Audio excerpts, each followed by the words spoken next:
அதிகாரிகளை உருவாக்கும் நோக்கில் உங்கள் இம்பல்ஸ். மினிமம் கண்டென்ட்ல மேக்ஸிமம் மார்க் ஸ்கோர் பண்ண வைக்கிறதுக்கான இனிஷியேட்டிவ்ல பாக்ஸ் கண்டென்ட் எல்லாமே வீடியோவா ப்ரொவைட் பண்ணிட்டு வந்துட்டு இருக்கோம். ஸோ அந்த வகையில 9th ஸ்டாண்டர்ட் கெமிஸ்ட்ரி புக்ல இருக்கக்கூடிய 10th லெசன் நம்மை சுற்றியுள்ள பருப்பொருட்கள் இதை பத்தி டிஸ்கஸ் பண்ணலாம்.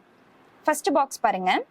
நாம் பார்க்கும் அல்லது உணரும் அனைத்து பருப்பொருட்களும் அனைத்தும் பருப்பொருட்கள் அல்ல. எடுத்துக்காட்டாக சூரிய ஒளி, ஒளி, விசை மற்றும் ஆற்றல் ஆகியன நிறையற்றவை மற்றும் இடத்தை அடைப்பவை இல்லை. எனவே இவை பருப்பொருட்கள் ஆகாது. ஸோ நான் ஆல்ரெடி பருப்பொருட்கள் லெசன் டிஸ்கஸ் பண்ணும் போதெல்லாம் சொல்லியிருப்பேன், இந்த உலகத்துல இருக்கிற எல்லா பொருட்களுமே பருப்பொருட்களால் ஆனது, பட் ஒரு சில விஷயங்களுக்கு மட்டும் எக்ஸெப்ஷன் இருக்குது அப்படின்னு சொல்லிட்டு.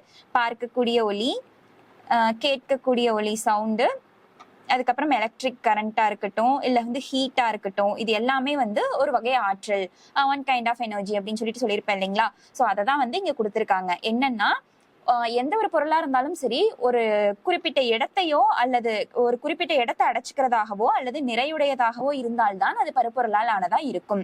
ஸோ இந்த விஷயங்கள் எல்லாம், இந்த லைட்டு, சவுண்டு, கரண்ட், ஹீட், இதெல்லாம் வந்து ஒரு குறிப்பிட்ட இடத்தை வந்து அடைச்சிக்கிறதோ அல்லது வந்து இதுக்குன்னு ஒரு குறிப்பிட்ட நிறையோ வந்து கிடையாது, நம்மளால சொல்ல முடியாது இல்லைங்களா.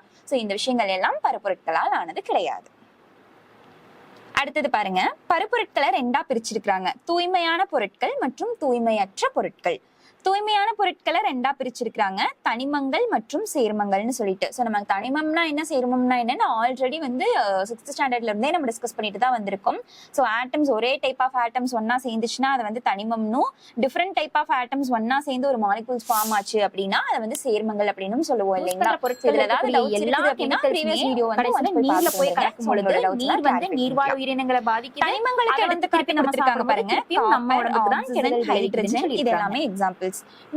சேர்மங்கள் பாருங்க, நிலையான இயைபை கொண்டது, வேதி அல்லது மின்வேதி வினைகள் மூலம் எளிய பொருட்களாக நம்ம ஆல்ரெடி வந்து புக் பேக் எக்ஸாம் இதுக்கு தனியா ஒரு வீடியோ டிஸ்கஸ் பண்ணிருக்கோம். சோ அதுக்கான பிளேலிஸ்ட் வந்து நம்ம டெலிகிராம் சேனல்ல கொடுத்திருக்கோம். இந்த இடத்துல காப்பர் ஆக்சிஜன் பாருங்க, எளிய பொருட்களாக உடைக்க இயலாது.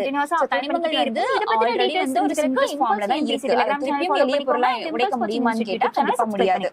இதுவே சேர்மங்கள் பாருங்க, நீர்னா H2O, உப்பு அப்படின்னா சோடியம் குளோரைட். சோ சேர்ந்து இருக்குது இல்லைங்களா. சோ நம்ம இதை இன்னும் வந்து பிரிக்கணும்னா பிரிச்சுக்கலாம், சோடியம் தனியா, குளோரைட் தனியா, ஹைட்ரஜன் தனியா, ஆக்சிஜன் தனியா. சோ அதனால இதை வந்து பிரிக்க இயலும், இதை வந்து தனிமம்னா பிரிக்க இயலாது. அடுத்தது தூய்மையற்ற பொருட்கள் பாருங்க, ஒருபடித்தானவை, பலபடித்தானவை. ஒருபடித்தானவைனா சீரான இயைபு. எக்ஸாம்பிளுக்கு சர்க்கரை பிளஸ் நீர், சக்கரை தண்ணி, நீர் பிளஸ் ஆல்கஹால், ஆல்கஹால்ல நீர் கலந்த ஒரு கலவை. இதுவே பலபடித்தானவைனா சீரற்ற இயைபு, மணல் பிளஸ் சர்க்கரை, மணலும் சர்க்கரையும் சேர்ந்து என்ன பண்ண போகுது.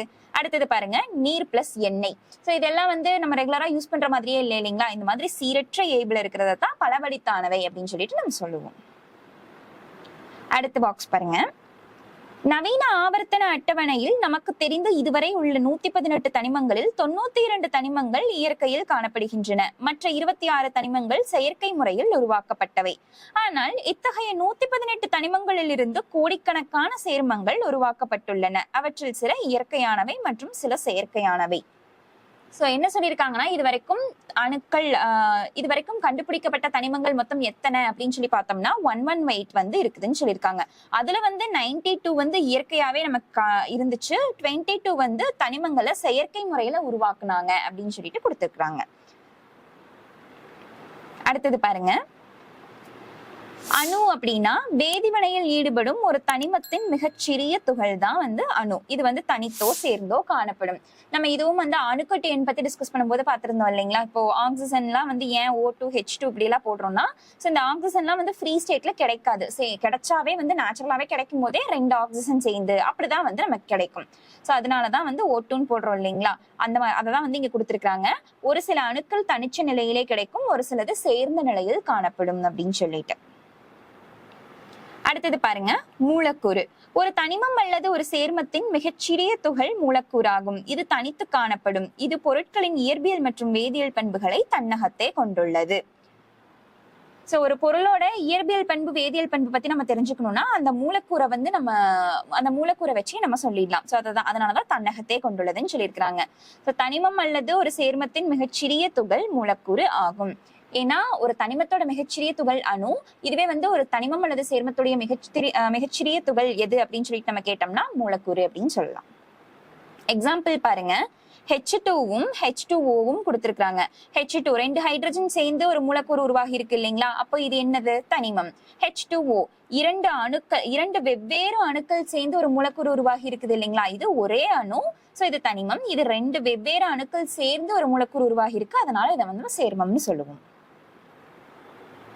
அடுத்தது பாருங்க, தனிமத்தை 3ஆ பிரிச்சிருக்கிறாங்க. உலோகம், உலோக போலிகள், அலோகம் அப்படின்னு சொல்லிட்டு. சோ உலோகத்துக்கு எக்ஸாம்பிள்ஸ் கொடுத்திருக்காங்க பாருங்க. காப்பர், குரோமியம், தங்கம், பாதரசம். உலோக போலிகள், அலோகம்னா காப்பர், ஆக்சிஜன், நியான், குளோரின். உலோக போலிகள்னா போரான், சிலிக்கான், ஜெர்மானியம், ஆர்சனிக். சோ உலோகம்னா என்னன்னு பாத்தீங்கன்னா பாக்குறதுக்கு பயங்கர ஷைனிங்கா இருக்கும், பளபளப்பா இருக்கும். பிளஸ் வந்து அது கரண்ட்டை கண்டக்ட் பண்ணும், ஹீட்டை கண்டக்ட் பண்ணும். பிளஸ் வந்து நம்ம ஏதாவது வச்சு தட்டினோம்னா ஒளியை எழுப்போம். இந்த மாதிரி எல்லாம் இருக்கிறது தான் வந்து உலோகம். நம்ம அதை வந்து தகடா மாத்திக்கலாம், கம்பியா நீட்டிக்கலாம். ஸோ இந்த மாதிரி எல்லாமே வந்து பண்ணிக்கலாம். சோ இந்த பண்புகளுக்கெல்லாம் ஒத்துழைக்கிறவங்களை நம்ம உலோகம் அப்படின்னு சொல்லுவோம். இது எதுக்குமே நான் வளைஞ்சு கொடுக்க மாட்டேன்ப்பா அப்படின்னு இருக்கிறவங்க தான் அலோகம். அதாவது இவங்க எப்படியெல்லாம் இருக்காங்களோ, இந்த உலோகம் எப்படியெல்லாம் இருக்காங்களோ அப்படியே அவங்களுக்கு நேர் ஆப்போசிட்டா இருக்கிறவங்க தான் அலோகம். இவங்க ஷைனிங்கா இருக்காங்களா, அப்ப அலோகம் பளபளப்பு தன்மை அற்றதா இருக்கும். இது வந்து கடத்துதா, மின்சாரத்தையும் வெப்பத்தையும் கடத்துதுங்களா? இது வந்து அரிதிர் கடத்தும், ரொம்ப ரேரா கடத்தும், அல்லது ஒரு சிலது கடத்தாமையே விற்றும். சோ இந்த மாதிரி இது வந்து ஒளியை எழுப்பும், அலோகம் ஒளியை எழுப்பாது. அப்படியே நேரெதிரா இருக்கிறவங்க தான் உலோகமும் அலோகமும். இந்த உலோக போலிகள் அப்படின்னா யாருன்னா, இந்த உலோகம் மாதிரியும் இருப்பாங்க, அலோகம் மாதிரியும் இருப்பாங்க. அதாவது உலோகத்துக்கு அப்படியே நேர் ஆப்போசிட்டா இருக்கிறது தான் அலோகம்னு நான் சொன்னேன் இல்லைங்களா? உலோகத்தோட பண்புகள் பாதி இருக்கும், பாதி இருக்காது. அப்படி இருக்கிறவங்களுக்கு பேர் தான் உலோக போலிகள் அப்படின்னு சொல்லிட்டு நம்ம சொல்லுவோம். அடுத்தது பாருங்க, தனிமம் சேர்மம் ரெண்டுக்கும் நடுவில் இருக்கக்கூடிய டிஃபரன்ஸ் கொடுத்திருக்காங்க. ஒரே வகையான அணுக்களை கொண்டது தனிமம். ஒன்றுக்கும் மேற்பட்ட அணுக்களால் ஆனதுதான் சேர்மம். இப்போ O2ங்கிறது O2, O3 இதெல்லாம் ஒரு தனிமமா? ஏன்னா அணுக்கள் இங்க வந்து OO 2 ஆக்சிஜன் இருக்கு, இங்க OOன்னு சொல்லிட்டு 3 ஆக்சிஜன் இருக்கு. சோ ஒரே வகை அணுக்களால் ஆனது தனிமம். இதுவே வந்து சேர்மம் பாருங்களேன், H2O ஹைட்ரஜன், ஆக்சிஜன் 2 வெவ்வேறு அணுக்கள் இருக்குது இல்லைங்களா? அப்ப வெவ்வேறு அணுக்களால் ஆனது, அதாவது ஒன்றுக்கும் மேற்பட்ட அணுக்களால் ஆனதை நம்ம சேர்மம்னு சொல்லுவோம். தனிமம் பாருங்க, ஒரு தனிமத்தின் அனைத்து பண்புகளையும் மிகச்சிறிய துகளான அணுவானது தன்னகத்தே கொண்டுள்ளது. ஒரு தனிமத்தோட பண்புகள் எப்படி இருக்குது அப்படின்னு நம்ம தெரிஞ்சுக்கணும்னா, அந்த அணுவுடைய பண்புகள் எப்படி இருக்குதுன்னு நம்ம சொன்னோம்னாவே டோட்டலா அந்த தனிமம் அந்த பண்புல தான் இருக்கும். ஏன்னா அந்த ஒரே அணுதான் வந்து திருப்பி திருப்பி ஃபார்ம் ஆகி வந்து ஒரு மூலக்கூறா நமக்கு கிடைச்சிருக்கு. இதுவே சேர்மம்னா, ஒரு சேர்மத்தின் அனைத்து பண்புகளையும் மூலக்கூறு தன்னகத்தே கொண்டுள்ளது. ஒரு சேர்மத்தோட பண்புகள் பத்தி நம்ம தெரிஞ்சுக்கணும்னா அந்த மூலக்கூறுல என்னென்ன அணுக்கள் இருக்குது அப்படின்றத பத்தி நம்ம தெரிஞ்சுக்கணும். அடுத்தது பாருங்க, வேதியியல் முறையில் எளிய பொருட்களாக பிரிக்க இயலாது. யார? தனிமத்தை எளிய பொருட்களா பிரிக்க முடியாது.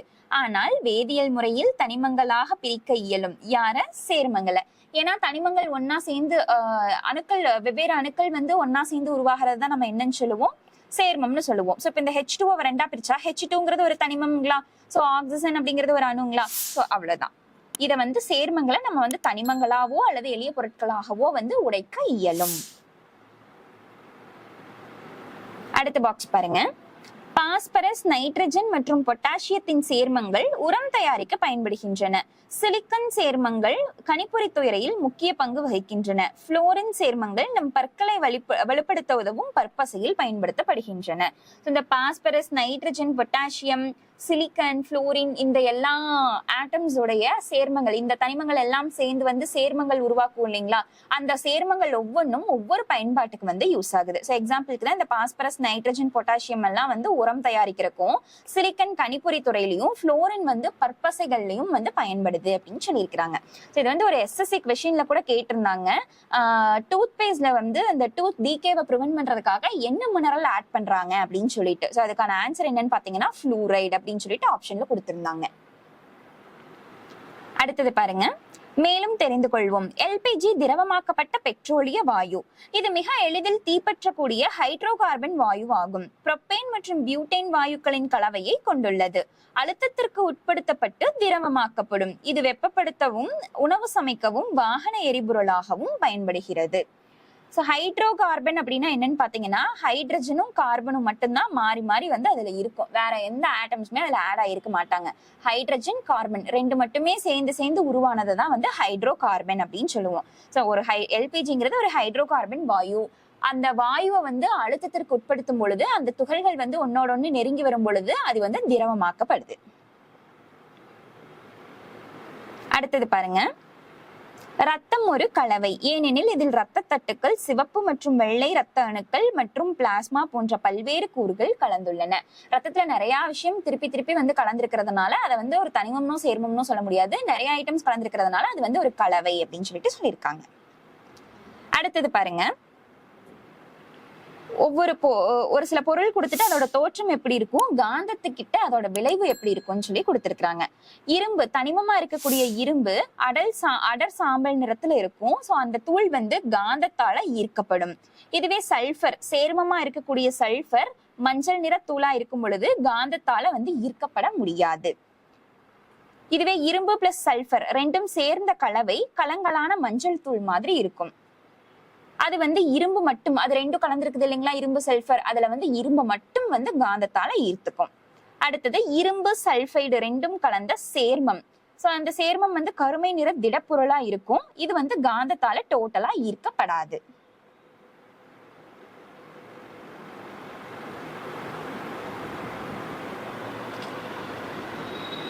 ஸோ இதோட நம்ம பார்ட் 1 வீடியோஸ் முடியுது. திருப்பி நெக்ஸ்ட் வீடியோல இதோட பார்ட் 2 பத்தி நம்ம டிஸ்கஸ் பண்ணலாம். இந்த மாதிரி மோர் இன்ஃபர்மேட்டிவ் வீடியோஸ் நாங்க கண்டினியூஸா அப்லோட் பண்ணிக்கிட்டே இருப்போம். இதை பத்தின டீடைல்ஸ் தெரிஞ்சுக்கிறதுக்கு Impulse TNPSC Telegram channel follow பண்ணிக்கோங்க and Impulse coaching institute YouTube சேனலை சப்ஸ்கிரைப் பண்ணிக்கோங்க. Thank you all.